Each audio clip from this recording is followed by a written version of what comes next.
네, 저는 앞서 그 기조발제에서 하고 싶은 말씀은 다 드렸고요. 제가 했던 내용 중에 가장 핵심은 저는 생명력이라고 생각을 합니다. 그래서 앞서 시장님께서도 말씀해 주셨던 것처럼 여러 시민들의 참여 그리고 사람과 사람 간의 융합이 결국 저는 역동적인 그런 생명력을 만들어낼 수 있다고 생각을 하고요. 그러기 위해서 청년들이 함께 모여서 그러한 시너지, 어떻게 보면 융합을 할 수 있는 공간이 필요하다는 생각을 했습니다. 그래서 지속가능한 발전에 있어서 그러한 공간이 마련되길 이렇게 바라는 바입니다. 이상입니다. 네, 단 한 사람도 소외되지 않는 것. 2015년 제70차 유엔 청회에서 2030년까지 달성하기로 결의한 지속 가능한 목표의 슬로건입니다. 다른 문화들 중에서 사회적 지속 가능성 위원회에서 가장 어울리는 이 슬로건이 아닌가 싶습니다. 사회적 지속 가능성 위원회에서 지향하는 단어가 있습니다. 아까도 발표를 많이 하셨는데요. 모두라고 하는 단어, 사람, 통합, 이게 사회적 지속 가능성 위원회에서 지향하는 단어입니다. 그런데 저희가 지양하는 단어가 있습니다. 그것이 소외, 격차입니다. 예. 지향과 지향을 통해서 저희 사회적 지속 가능성 위원회는 부천 시민 모두의 삶의 질을 향상을 위해서 최선을 다하도록 하는 것이 가장 중요한 아젠다가 아닐까 싶습니다. 이상입니다. 지속 발전 가능한 것을 의회에서는 어떻게 지원할 것인가 라는 제목을 저한테 주셨어요. 근데 제가 쭉 지속협을 참여하면서 느낀 점은 상당한 많은 것들이 나와 있어요. 아젠다로 나와 있는데 저는 우선 지속 발전의 가능을 어디다 포커스를 둘 것인가, 발전은 과연 어떻게 할 것인가에 좀 아젠다가 이렇게 정립이 돼 있나 하는 걸 오늘 계속 봤거든요.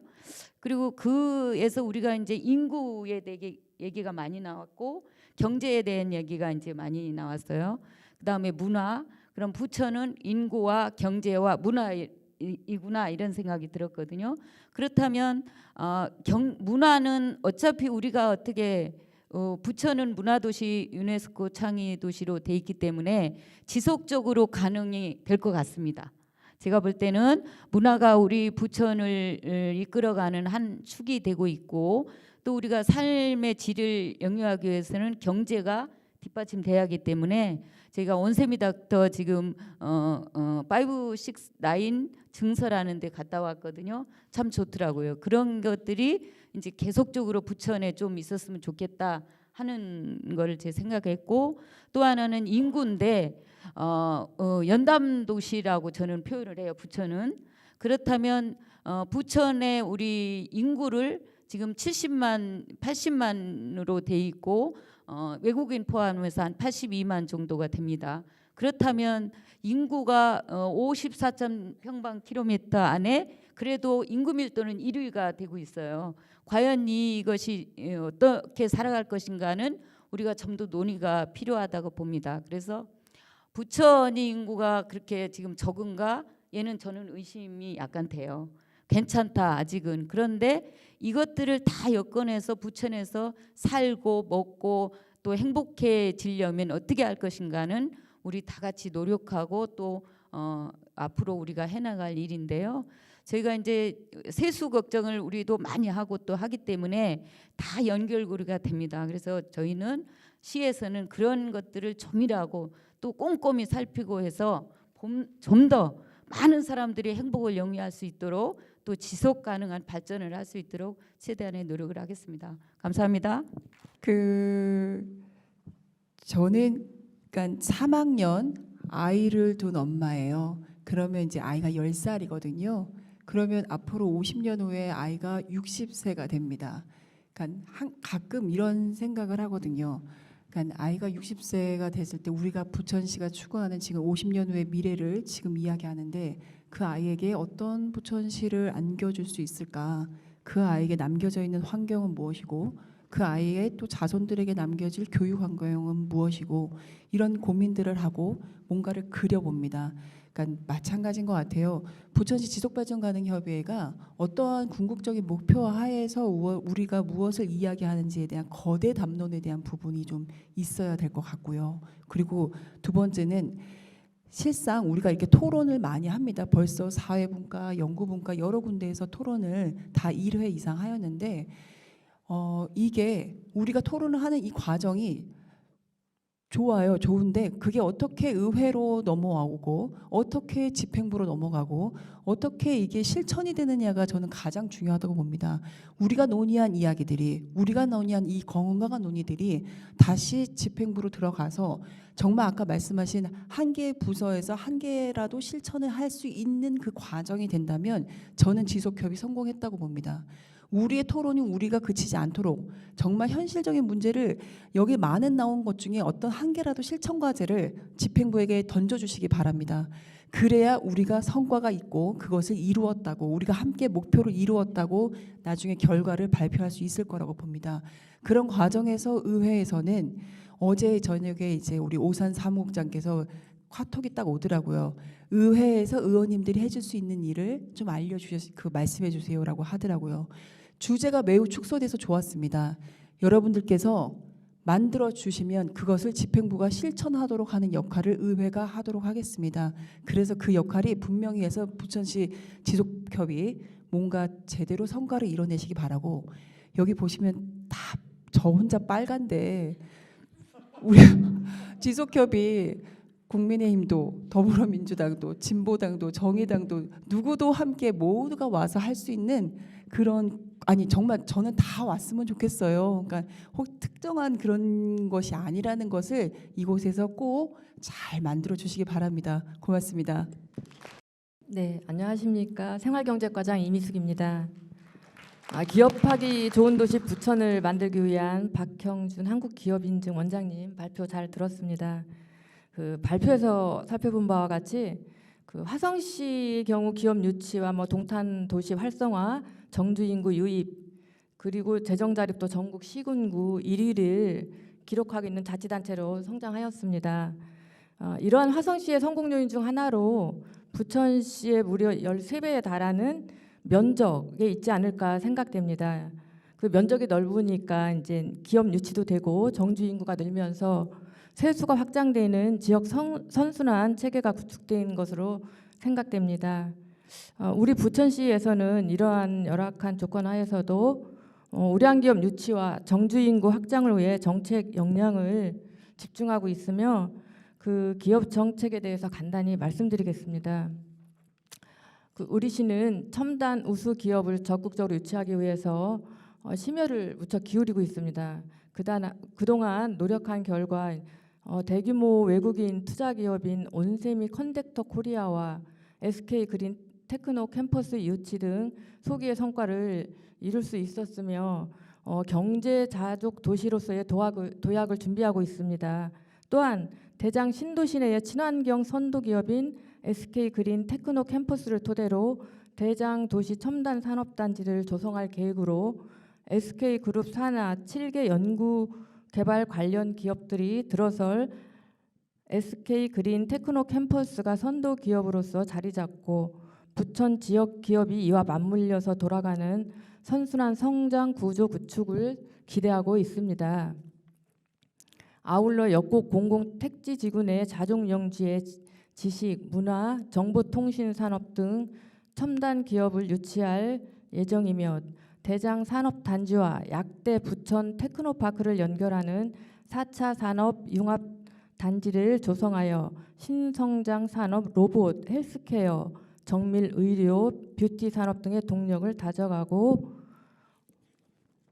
4차 산업의 핵심인 로봇 산업 기술을 고도화하고 뿌리 산업인 금형의 디지털 전환을 통해 부천 5대 특화 산업, 금형, 조명, 로봇 패키징, 세라믹을 고도화하고 있으며 마지막으로 부천시 인구수는 현재 78만 4천여 명으로 가장 많은 인구가 거주한 때가 2010년 87만에 비해서 9만여 명이 감소하게 되었습니다. 정주 여건이 개선이 시급한 상황입니다. 아마 저출산과 더불어서 인근의 시흥, 검단, 김포 신도시로의 인구 유출이 원인으로 보입니다. 이러한 문제 해결의 주요 방안으로 부천시에서 추진하고 있는 첨단 기업 유치와 더불어 3기 신도시인 역곡, 대장 신도시의 성공을 통해 정주 인구 유입 및 지역 경제 활력을 기대하고 있습니다. 또한 이러한 부천의 현안 해결을 위해 민관 협력, 사회적 대화가 필요하다고 생각하며 그 부천산업진흥원, 부천상공회의소 등 유관기관, 민간경제단체, 기업지원과, 일자리경제과, 생활경제과 등 관련 부서와의 협력 체계를 구축하여 분야별 모니터링을 통한 리스크 관리, 대응 방안 마련, 부천의 지속 가능한 경제 발전을 위한 정책 노력을 계속해 나가겠습니다. 이상으로 또 설명을 마치도록 하겠습니다. 안녕하십니까. 노인복지과장 정미연입니다. 저는 지속가능한 미래도시 부천에 대한 담론 중에 가장 기초적인 인구에 대한 이야기를 좀 더 구체적으로 하겠습니다. 미래를 예측하는 프레임 중 지금까지 검증된 정확한 예측 기준으로 인구라는 변수가 있습니다. 인구 변화는 전출입이라는 사회적 변동이 있지만 대부분 출산과 사망으로 정해지고 현재 생존해 있는 가임 여성과 고령자 수는 매월 통계로 산출되기 때문에 정해진 미래라고 해도 과언이 아닙니다. 베이비 부모 1세대 대표주자 58년 개띠가 올해 65세인데 그 영향으로 고령사회 속도는 더 가속되고 있습니다. 단적인 예로 지난 9월 한 달에 부천시 기초연금 대상자는 458명이 증가했습니다. 통계청 9월 기준 부천시 58년 개띠는 12,236명이고 70년 개띠는 14,008명으로 더 많습니다. 부천시도 2026년 저희가 노인 인구 비율이 20%를 넘는 초고령 사회로 진입한다는 이야기들은 많이 이야기했습니다. 그럼 70년 개띠가 65세가 되는 12년 후 2038년은 생각해 보셨는가요? 추측컨대 35%를 훌쩍 넘을 것 같습니다. 언제까지 노인 인구는 계속 늘어날지 한번 살펴봤습니다. 그랬더니 71년 돼지띠 바로 전데요. 14,845명을 정점을 찍고 이제 서서히 감소할 것 같습니다. 그런데 이제 그때쯤 되면 아마 이제 연령과 관계없이 인구 그 자체가 중요해질 것이라고 생각합니다. 그래서 저는 부천시가 인구학 전문가의 좀 도움을 받아서 이 그 사회적 변동까지 좀 고려한 인구 구조 변화에 대한 좀 정확한 분석을 통해서 미래 50년이라는 시간적 범위를 좀 놓고 구체적인 데이터에 기반한 5년 단위 시뮬레이션을 함께 보면서 지속 가능한 미래 도시에 대한 해법을 모색했으면 좋겠다고 제언드립니다. 한 가지만 더 말씀드리자면 노인 인구에 대한 시선 교정이 좀 필요하다고 생각합니다. 노인이라는 범주로 일반화시켜서 접근할 때 좀 부양 부담을 좀 먼저 말하는데 사실과는 좀 다른 면이 있습니다. 예를 들면 노쇠한 어르신들을 돌보는 요양보호사로 누가 일합니까? 20, 30대가 하지 않거든요. 주로 50대, 60대, 70대가 주를 이룹니다.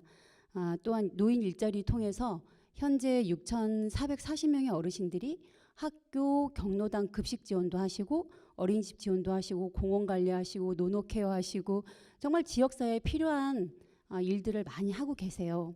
그래서 요즘은 어르신들이 먼저 셀프 케어, 자기 돌봄을 강조하시고 실천하고 있습니다. 그래서 앞으로는 노인 인구를 좀 부양 부담만 있는 존재가 아니라 자기 역할에 충실한 사회 구성원으로 선배 시민으로 좀 인정해 주시면 좋겠습니다. 감사합니다. 안녕하세요. 부천시 환경과장 박정입니다.